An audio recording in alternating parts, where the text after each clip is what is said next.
Hi there. It's really good to see you again today. If you remember last week, we talked about how an adult steelhead or rainbow trout could have up to 6,000 eggs at a time.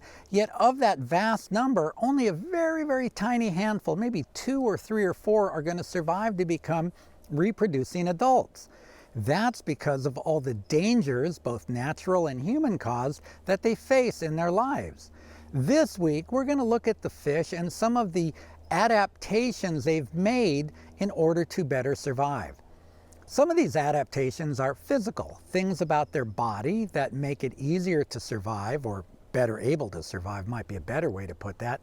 Some are behavioral changes. We're going to take time, we're going to visit with Tom and look at his tank and see the bodies of the fish. We're going to go out on the river with Gisell to see what we might learn from the river or at the river about fish and their survival.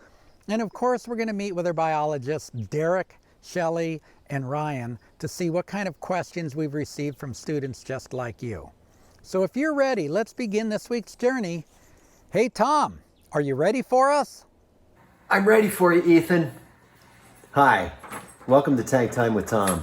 Hey, it's been a week since I've seen you, and there's a lot that's been going on in the tank. The fish have just been evolving, and it's just amazing to watch them. But I've been wondering, as I've watched these, how do they live underwater and how do they survive?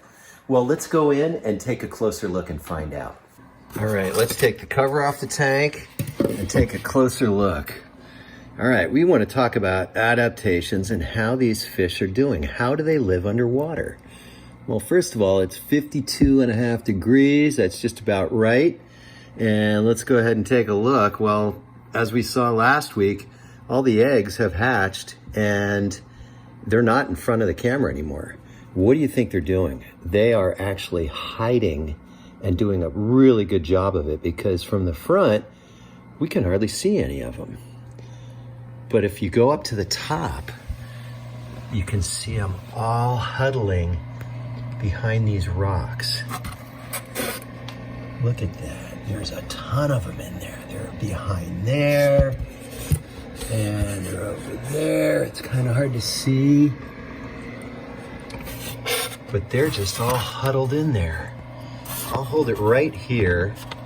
And let's just take a look and see if we can see any of them swimming around. I think they're all they're being very still. And that's one of the things they do to adapt. They try to hide and they try to blend in with the surroundings. So, they are somewhat the same color as the bigger rock there, and they're just gravitating towards that. They're pointed in, they're huddling underneath the rock, so if any larger predators come by, they're not going to get eaten or bothered. So they've got tails for strength to help them move around. They've got fins, you can see them moving around right there. Yeah. So they've got a lot of fins in different places to keep them level. They've got gills. You can see, if you take a really close look, you might be able to see some of these body parts. But look at them all flipping their fins. One of them's trying to get in there. Isn't that amazing? They've got large eyes up front so they can see predators. They can see movement and be able to get out of the way quickly. They got large mouths to swallow their food.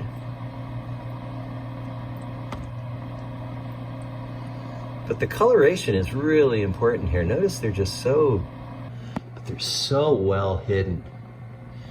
Well, is there anything else you can notice?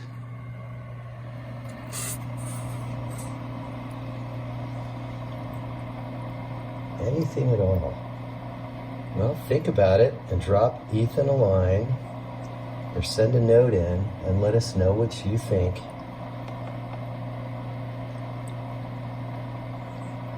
Well, all of these things help them live, survive, hunt, and try to avoid being hunted in the water. These all help them live underwater, and these things are called adaptations. And we have adaptations as well that help us live on the land.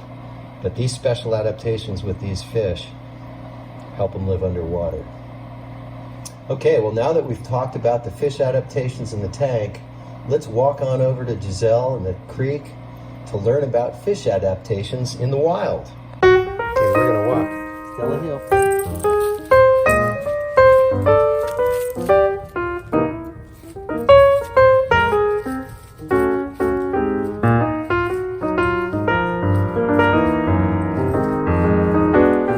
Thanks, Tom. In our lives, we have all had to adapt. Maybe we moved houses. Maybe we changed schools. Just like us, animals have to adapt in order to survive in their habitat. Let's explore the adaptations of fish here in the wild. Steelhead and trout have paw marks.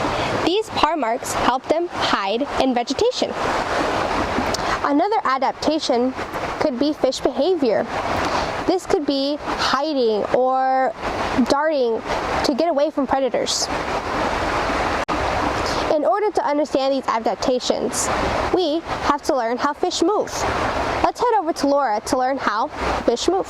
Hi everyone, thanks so much for coming. My name is Laura. I'm a graduate student at UC Santa Cruz and a NOAA affiliate who studies steelhead for my thesis. So today we're going to be talking about how trout move. So how do they swim through the water? So you may have noticed in your own classroom trout that they move around by wiggling their bodies back and forth to kick.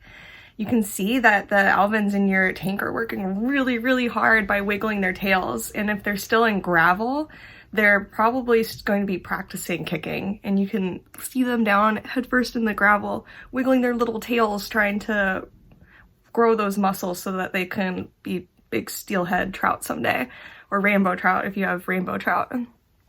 So eventually, as the baby trout grow stronger and into big adults, they will still use these primary motions of kicking back and forth to propel themselves through the water. Salmon and trout especially are known for their ability to even jump out of the water. And this is because they evolved to travel up rivers and streams and sometimes even waterfalls to spawn. So this makes them incredible leapers. So I have some very cool shots here that I'm going to share with you of some grown Chinook salmon, which are a trout relative, and they're jumping up a hatchery ladder, and you can watch them just soar through the air. And someday the trout that you are raising in your classroom will probably be big adults too that are going to be swimming through the water. So thanks so much for coming. I hope that this answers some questions about how your trout are going to be moving around.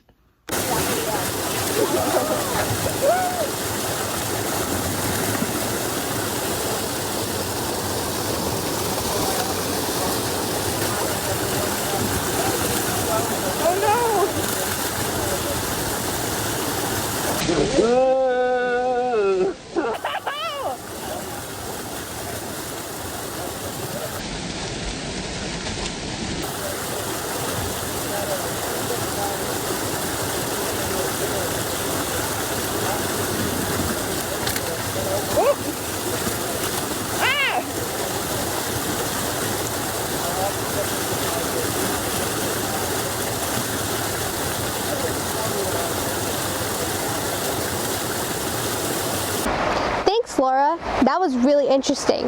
Now let's take a look at how the fish are moving in the creek.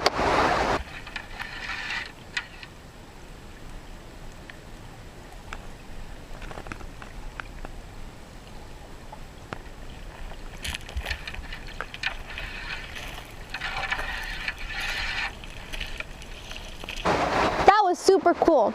Now let's send it to Shelly for Ask a Biologist. Wow, thanks Giselle and Laura. It was so fun learning about how fish move. It's time to do some more learning with Ask a Biologist. Our first question is for Ryan, and it comes to us from Molly Shannon's 5th grade class. They want to know, can they camouflage from predators? Hi, thanks for the great question. When trout hatch, they have a transparent appearance that reduces their visibility to predators. As they continue to develop, chromatophores or pigmented cells in the skin help form spotted patterns and paw marks to help trout camouflage themselves in their habitat. Some of these cells have reflective qualities that also lighten or darken the fish to blend in with their surroundings. Countershading is a camouflage adaptation that also helps reduce predation. Trout have darker spotted backs to blend in with the substrate to avoid predators from above, while lighter undersides help them avoid predators from beneath by blending in with the light from above. The same camouflage adaptations that help reduce predation will also help these trout capture unwary prey as predators.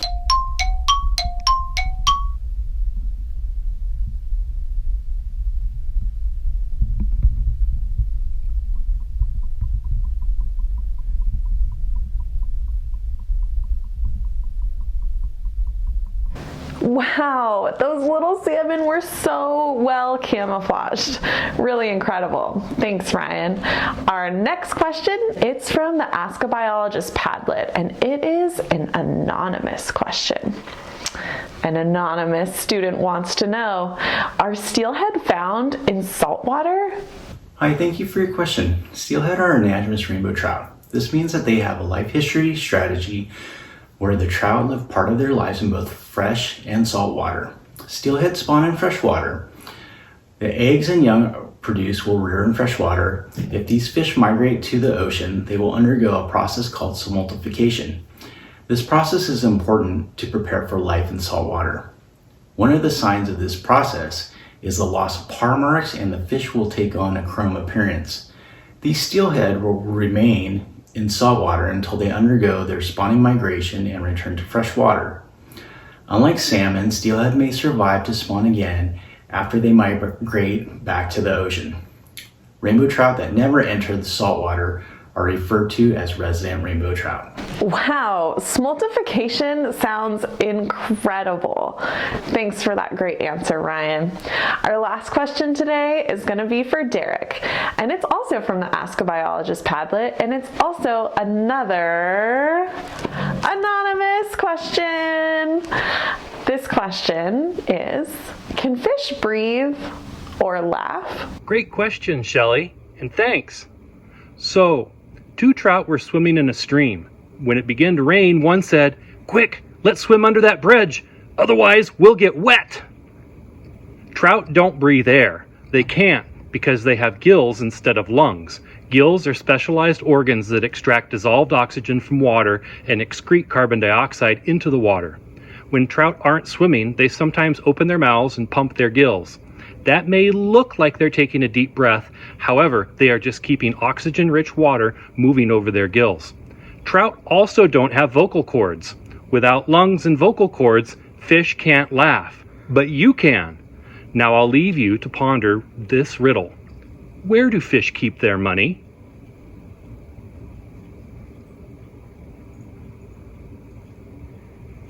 The riverbank. You can turn it off. Wow, it is crazy how many dangers there are for baby trout. A lot of them are natural, things like seasonal changes in water flow or predators, but many of them are human caused, and those are the ones that we can really have an impact over. Now, every week I share with you my jar, and the idea is for every good idea or good action that a student or an adult sends in, we put a rock in the jar, and the idea is to fill the jar. Well, Tom, you had to go somewhere, and you could choose to take a walk, maybe enjoy special time with Stella, or drive, which would add carbon to the environment. Not a good thing. Tom chose to walk, so for Tom, we're going to put 1 rock in the jar. Now, we will fill this jar 1 rock at a time, but just imagine a faster way to do it would be if people work together collectively. For example, Grady Wright is a teacher at Sedgwick Elementary. His students are doing a whole unit on climate change and coming up with ideas on how they can change their behaviors to reduce the impacts. So for every one of Mr. Wright's students, we put a rock in the jar, and that will get us to our goal much more quickly. Last weekend, folks at Lake Valwick in Vallejo, folks from the Solano Resource Conservation District and the Vallejo Watershed Alliance went out to continue the good work they're doing on habitat restoration. They're trying to make the lake better habitat for all kinds of wildlife and ultimately for fish. So for every volunteer that went out this weekend, a rock in the jar. Now folks, we're going to get there, but please send us your ideas because we got a long way to go and only a few more weeks to do it. Tom's fish are getting pretty big and we're going to be releasing them in a few weeks. So between now and next week, be thinking about all the things you can do, big or little, by yourself or better yet collectively, to help improve our planet and help ensure the survival of our trout.